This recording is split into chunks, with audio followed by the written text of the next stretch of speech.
Going on, everybody, and welcome back to the channel. Now today we are back here with a day 2 test 1 between India and the Proteas, and we are here with, well, I was going to say a pretty close one, but the Proteas are starting to pull away. Dean Elgar, he may be 42, but he is an absolute beast mode still. 140 not out at stumps, and we're going to run through all of day 2's action. So if you're new around here, hit that subscribe button, leave a like, and comment down below all of your thoughts on this match so far.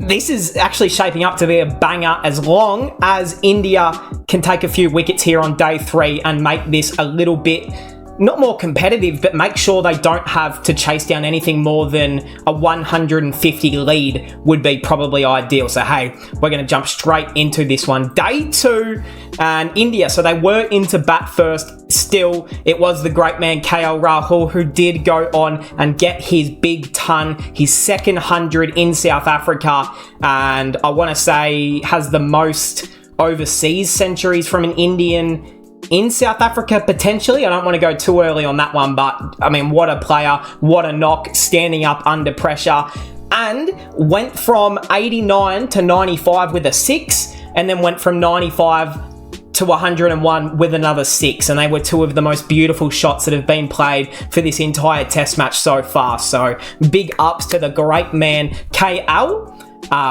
Did then fall pretty much straight after it. He said, all right, fuck this, I've had enough. It's time to get out there and field.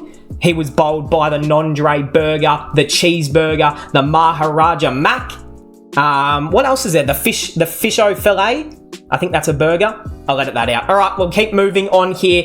It was the other man, Siraj, was out there. He fell for 5. And then a very inspirational innings at the end. Prasid Krishna not out for 0. So that was it. India all out for 245. A very nice deck for bowling, clearly. As long as you've got that new ball talking early, you can put them straight under pressure. And they really were terrific from the get-go, South Africa, from top to bottom. I only have the 4 bowlers, not even a spinner, which probably tells you what sort of deck we are playing on here. Not me, I'm not playing. This is not Zimbabwe, but all right. Kagiso Rabada, 5 for 59, 4 maidens off 20 overs. Janssen, 1 for 52 off 16. Nondre Burger, 3 for 50 off 15. And Gerald Coetzee, 1 for 74 off 16. So Coetzee, the most expensive of them, and still bowled pretty solid in the end. Rabada was, of course, the absolute superstar, the big man himself with those big fucking levers. He takes Pfeiffer.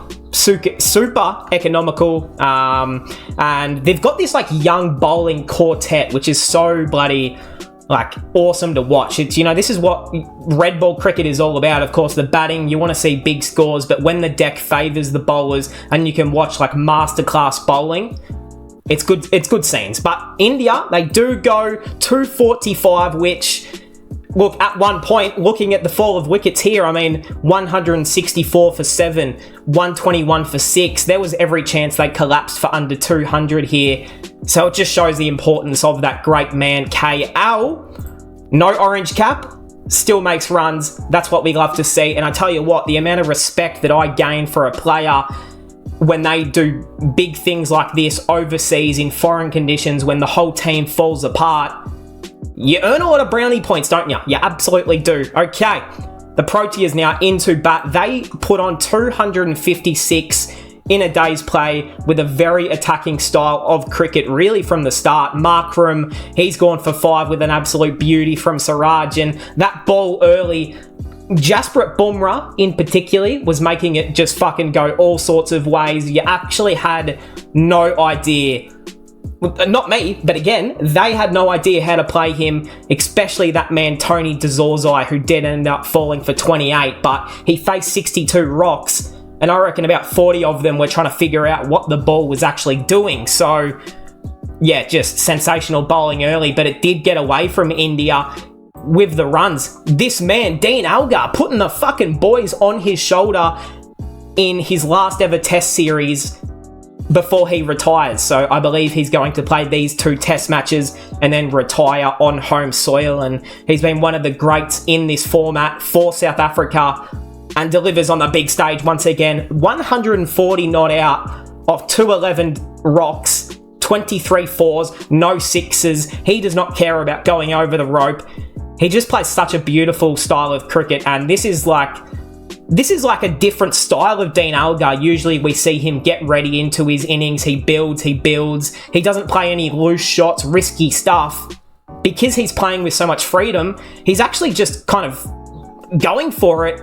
And this shows right here, not out. There were a few, obviously, playing misses, a few little edges, but it's just cricket, man. So if he can go on and go 150 or 200 here, this is going to be one of the great knocks in the twilight of any player's career. We will talk about the bowling, but it just wasn't right other than that man Bumrah and then probably Siraj. So Peterson, he got a beauty from Bumrah. You're not doing much for that. When India actually needed the breakthrough, he gets the big wicket of Tony DeZorzi and the big wicket of Keegan Peterson just like that, and cracks this game back open for an exciting day 3. David Bedingham, actually quite impressive here. I believe he's on debut as well, bowled by Siraj, but brings up the half century, which, of course, on debut, you just want to have a fucking impact. Kyle Verreynne, he's gone for 4. I would have just rathered watch fucking Quinton de Kock. I mean, he's retiring, but still, it doesn't matter. Marco Jansen, then he's not out, still at the crease. 3 not out. So, into the bowlers. Actually, we should probably talk about this as well. The great man, Temba Bavuma, the skipper. He's injured again, so that's probably no surprise. Okay, probably he's carrying too much weight on his bum. All right, the bowlers. Jasprit Bumrah, I mean, again, he was fucking sensational. 2 for 48 off 16. They need more of that straight from the get-go in day 3. Mohammad Siraj, 2 for 63. Great, awesome, great angles, all of that good shit. Bowling steam, bowling heat. You love to see it. Lord Takua, none for 57. Prasid Krishna, so this is probably the guy who just let things leak a little bit quite early. Dean Elgar definitely took a liking to his bowling and just didn't get his line or length right. The only one thing with Krishna, he doesn't seem to have a lot of change of pace or a lot of different variety. He just kind of bowls his stock, quick, fast ball really hard into the wicket. So maybe there's a few things there to work on, of course, but did bring it back, took a big wicket, 1 for 61, and then Ravi Ashwin, so actually a spinner bowling in this game, none for 19 off 8, and he was very good as usual. So actually some spin being efficient on this pitch, which we didn't see any of that in the first innings. And hey, that will cap us off into day 3 now. Of course, it will start today before this upload does go up. Really, it is all set up. I mean, South Africa lead by 11. If they push on and put on a 150 plus lead, that's going to be danger for India.